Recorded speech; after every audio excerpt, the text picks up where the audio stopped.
All right, guys, here we are ready to read Galileo's Starry Night by Kelly Terwilliger. While we're reading this, we are going to annotate, and that means make little marks with our pen around words that we are not super familiar with. I mean, there could be a ton, so we may not define or learn every single one, but let's go ahead and mark the words that are kind of new to us. You can see that we've got paragraphs numbered, so I'm going to be stopping from time to time, after the end of each paragraph so that we can chunk the text, so we can sort of process the information as we read it. So let's get started.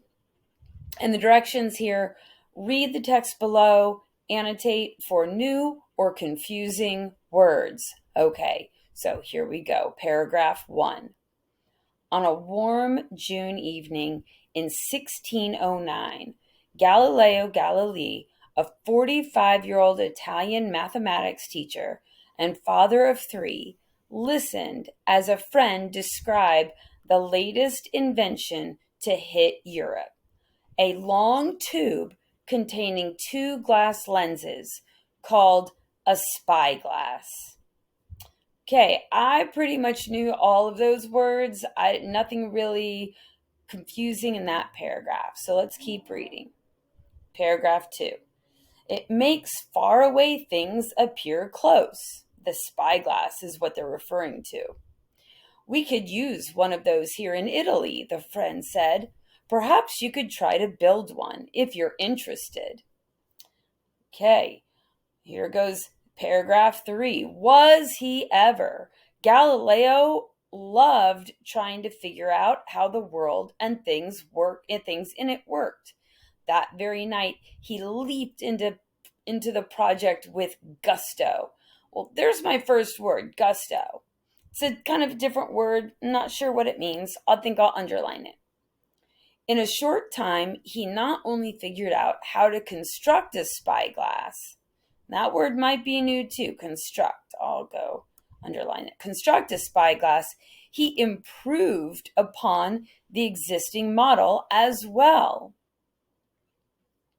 Paragraph 4.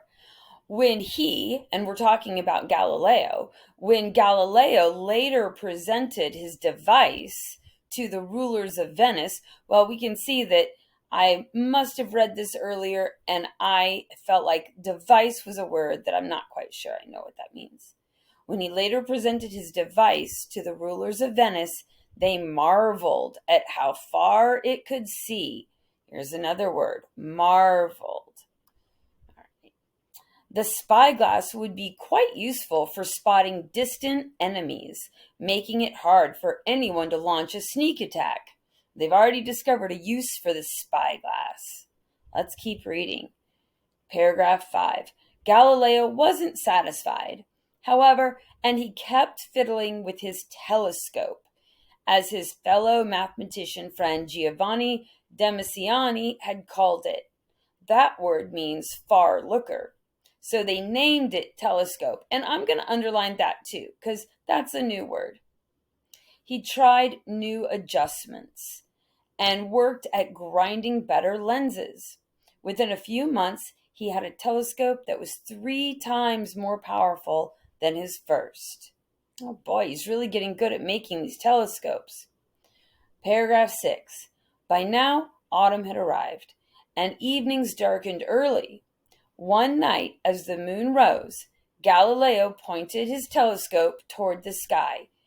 If it could see far on earth, why not into the heavens as well? Who knew what the moon might look like close up? Wow, he's getting really curious. He wants to see what the moon looks like. Paragraph 7. What Galileo saw astonished him. And you can see I felt like that word needed to be underlined. Astonished him. Not sure what that means. The moon was not perfectly smooth, as it appeared to the naked eye. It was a bumpy moon. Its edges had ridges of darkness, and pips of light, and it was covered with what looked like craters, mountains, and valleys. Entranced by these unexpected details, entranced again, not sure what that means. Sometimes we can find the meaning of words in the sentence or words around the sentence, or clue words within the sentence, but let's keep reading. By these unexpected details, so Galileo drew picture after picture of what he saw through the telescope. Paragraph 8. A craggy moon wasn't all that he discovered. Galileo could now see that the Milky Way, seemingly a bright cloud across the sky, was in fact made of millions of stars. He also noticed that while fixed stars of constellations looked like twinkling lights, and I'm going to underline that because I know what fixed means, but it's confusing me as to how it's being used in this sentence. The wandering stars or planets seem to be solid spheres, like the moon. And here's another one. I'm going to underline the word spheres. Not sure what a solid sphere is, but it's like the moon. So it might be a circle, or it might be a planet. All right, paragraph 9. All through that December, Galileo peered into the night sky at what had never been seen before. Here's another word, peered. I know what my peer is, but what does peered mean when I'm talking about it in the night sky? Sometimes his hands shook with the cold. The chilled lens of his telescope fogged up whenever he put his eye near the glass, and he had to keep wiping it clear. On January 7th, 1610, Galileo focused his gaze on Jupiter. He noticed, I know focus means something about gaze, and this is another word that I'm going to maybe underline. I'm not sure what gaze, what is his gaze? He noticed 3 bright stars beside it and drew a sketch of them. The next night he looked again. The 3 stars had scooted to new positions. How odd, he thought. The following night, Galileo saw only 2 stars. What was going on? A few nights later, he saw 4. Galileo kept watching and recording his observations until he concluded that these dots were neither stars nor planets. They were little moons circling Jupiter. Gosh, he's discovering so much by looking through his telescope. Paragraph 11. Galileo wrote down his observations. There's another one.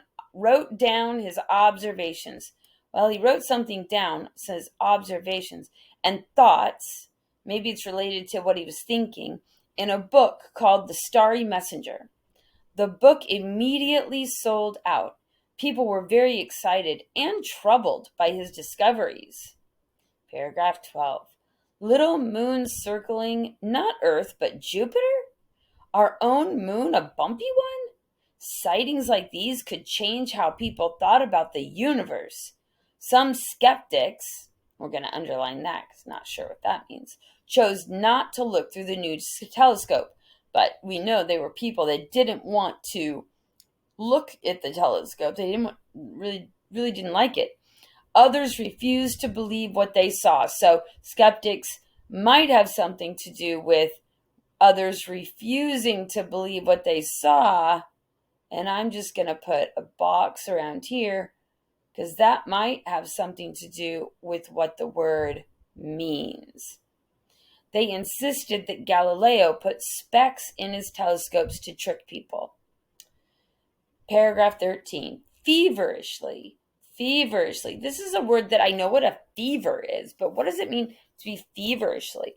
Galileo built more telescopes, hoping to make the truth visible to everyone. But what kind of truth was this? Could you really trust a telescope?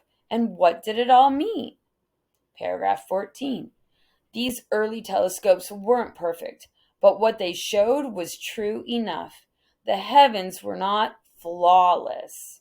I'm going to underline that one. Nor did they revolve around the earth. Underline revolve, not super familiar with that word, as many believed. Instead, it looked like the many planets, including Earth, revolved around the sun. Paragraph 15. Those who lived in the 1600s were not quite ready for this scientific breakthrough. At the time, many people passionately believed Earth should be at the center of the universe. Galileo was ordered to stop writing about his observations and was imprisoned in his house. He was put on trial, and his books were banned for 200 years.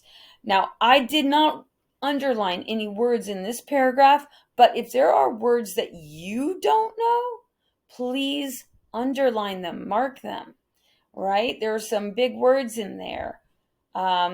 Passionately, or let's see, we saw observation, maybe imprisoned, maybe banned, several words. If you are not familiar, you make the mark.